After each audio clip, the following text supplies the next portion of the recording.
If you're thinking about a hair transplant and have advanced baldness like grade 5 or 6, then maybe this video will help you. Today I'm going to be talking on hair transplant alone versus hair transplant with micropigmentation. The technique, which is hair transplant with micropigmentation, is also called as hybrid technique.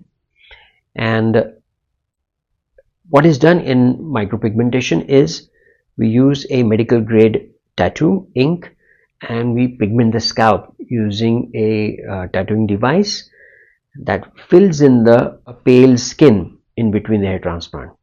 Now, of course, density is the key in any hair transplantation, and when we are doing a hair transplantation, we are trying to pack in as many hair follicles as we can. When you have got an advanced area of baldness, the donor sites could be limiting. You only take hair from this zone, which is the long life zone, and it will give you a limited number of grafts, usually around 2500 to 3000 grafts as against follicles. The follicles could be more, there could be 6000, 7000 follicles in those grafts. However, that usually covers this much area properly. You can give real good density if you're covering this much area, which is usually like that.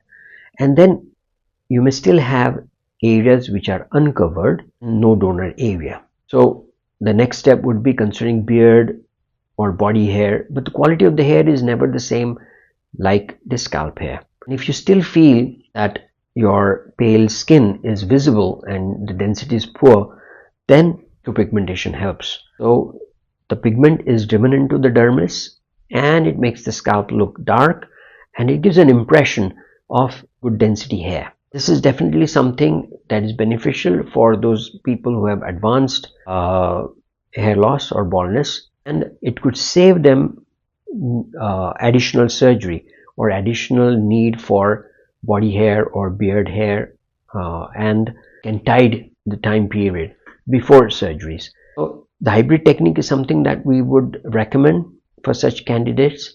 Come to us and speak to us. We will explain in more detail, show you the results, and definitely more satisfaction. If you like the video, please don't forget to subscribe, like, and share it with your friends, and also subscribe to the channel.